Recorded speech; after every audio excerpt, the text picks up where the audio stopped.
करती है हमारे बंदे मार के। इंडियन आर्मी ऐसी नहीं है मैडम, आप एक बार आदेश दीजिए, ये तांडव करेंगे मौत का लाइन ऑफ कंट्रोल पे। पाकिस्तानी फौज को पता नहीं लगेगा मिसाइल कहां से गई कहां से आई। कल वो 50 और मार देंगे, हम बोलेंगे नहीं we are very mature.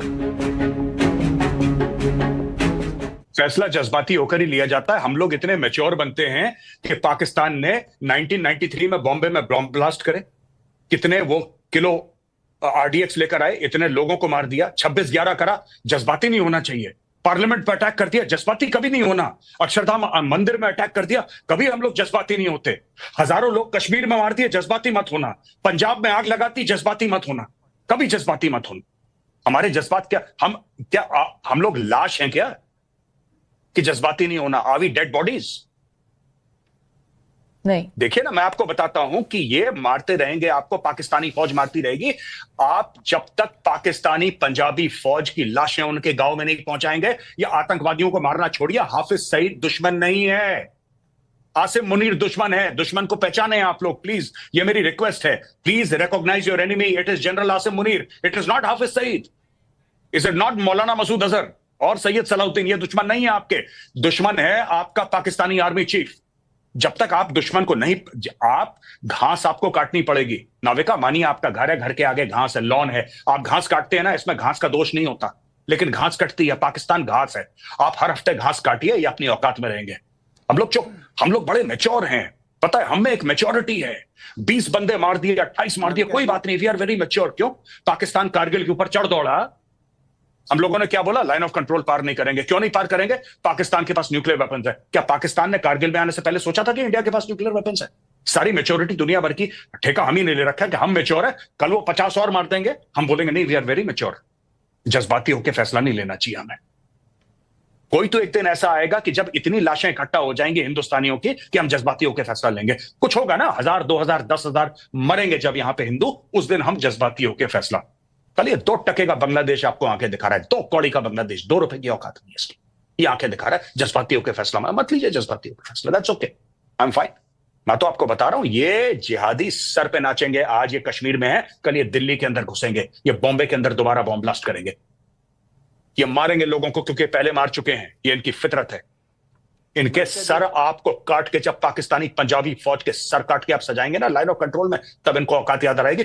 The GOC 15 corps is a special forces officer, he is from the special forces, 15 corps commander. Tell the government to task the GOC, sir चाहिए इनके, खाली कर देंगे पूरी की पूरी लाइन ऑफ कंट्रोल। क्या बात करती है हमारे बंदे मार के। इंडियन आर्मी ऐसी नहीं है मैडम, आप एक बार आदेश दीजिए, ये तांडव करेंगे मौत का लाइन ऑफ कंट्रोल पे। पाकिस्तानी फौज को पता नहीं लगेगा मिसाइल कहां से गई कहां से आई। हम लोग यहाँ पे ये सब बातें, यहाँ पे ये हमारे लोग मर रहे हैं। This is I mean I find it very difficult to conceive. मुझे तो समझ में नहीं आ रहा क्या है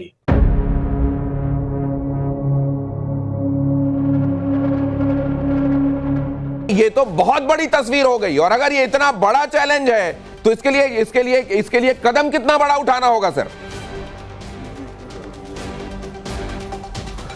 देखिए साहब, मैं शुरू से कह रहा हूं कि 3-4 दिन पहले पाकिस्तान के जनरल आसिम मुनीर ने एक सिविलाइजेशनल वॉर डिक्लेयर कर दी हिंदुओं के बरखिलाफ, भारत के बरखिलाफ, कि साहब हम तो जो है मोरलेस वो थ्रेटन कर रहा था, और आज उसने करके दिखाया है कि ये देखिए साहब, ये छुटपुट तो घटनाएं हो रही है। अब तो उसने इतना बड़ा मास कैजुअल्टी स्ट्राइक करी है, ट्रांस बॉर्डर से वो आए हैं और उन्होंने किया है।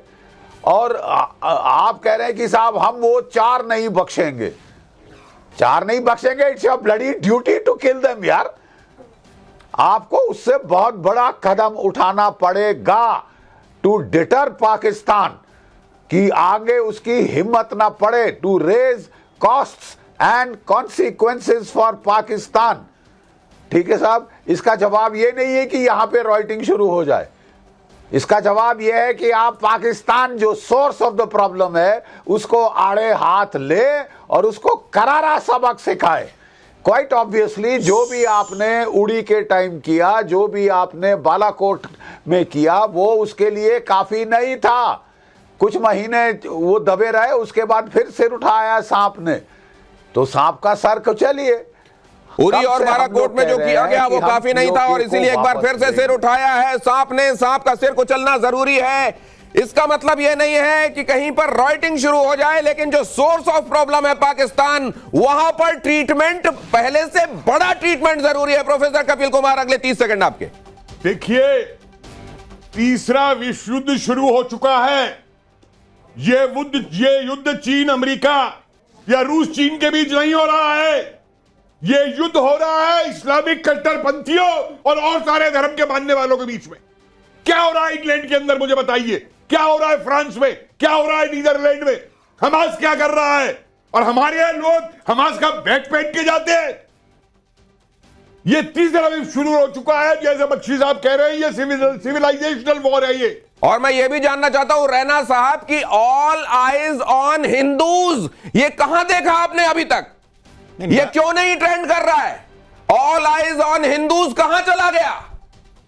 देखिए, पिछले 30 साल में आपने एक पूरी सभ्यता का, कश्मीरी हिंदुओं का जाति सहार देख लिया है।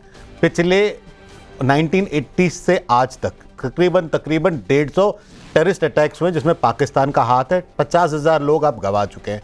उसके बाद भी आप किस चीज़ का इंतज़ार कर रहे हैं, खुदा जाने। मेरे समझ के बाहर है कि आपको जगाने के लिए कितनी लाशों का ढेर चाहिए कि आप उसके बाद इस सिविलाइजेशन वॉर को मारे, इसको जिहाद माने। आप देखिए, कश्मीर में भी अब पिछले 5 साल से हम क्या कह रहे थे, हम मान ही नहीं रहे थे। 25,000 सिविलियंस की डेथ के बाद, 5 लाख हिंदुओं के बेघर होने के बाद भी हम कहते हैं कश्मीर की जो समस्या है वो करप्शन की समस्या है।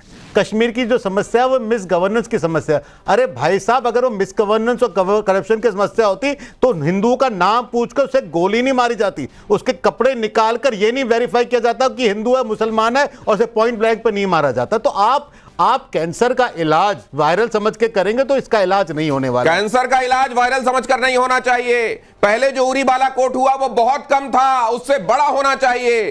कैंसर का कैंसर वाली दवाइयों से इलाज होना चाहिए। RSN सिंह साहब, तो फिर इस इलाज को अगर आपको क्वांटिफाइबल तरीके से बताना है कि ये है इलाज 2 लाइन में, तो क्या इलाज है वो? मैंने कहा ना, 4 लोग पकड़े गए तो दो वालों का तो वहां इलाज करो। और बिल्कुल सही है, यही मौका है। आप पीओके को उसको बनाओ, जो गाजा के तौर पे उसको उसके साथ आप ट्रीट करो उसको। तो OGWs को क्यों छोड़ा गया सर? वो जो 11-12 हजार लोग आइडेंटिफाई किए गए थे, उनका क्या इलाज किया गया था सर? नहीं, मैं कह रहा हूं, और तमाम हमारे अंदर की जहां तक बात है, ये सब ये मदरसे और ये देवबंद और ये जितने ये बरेलवी के जो आप सब क्या बोल रहे हो, हम उनको आइडियोलॉजी यहां से बेचते हैं, वो उसको वेपनाइज करके हमको बेचते हैं। आपने कभी सोचा है, we are the biggest exporters of Islamic terrorism. India is the biggest exporter of Islamic terrorism. Jaish e Mohammed क्या है? देवबंदी ऑर्गेनाइजेशन है। आइडियोलॉजी वाइज आप कह रहे हैं सर। मैं दूसरी बात समझना चाहता हूं, अगर ये आइडियोलॉजी में जा रहा है तो ये आइडियोलॉजी में कहां से जा रहा है सर? ये हिंदुस्तान किस किताब से जा रहा है? वही आप बोलो ना, किस किताब से जा रहा है? और क्या उस किताब में बांग्लादेश में कोई और किताब है और यहां कोई और sir, let me tell you, अंदर का पाकिस्तान बाहर के पाकिस्तान से कहीं ज्यादा खतरनाक है।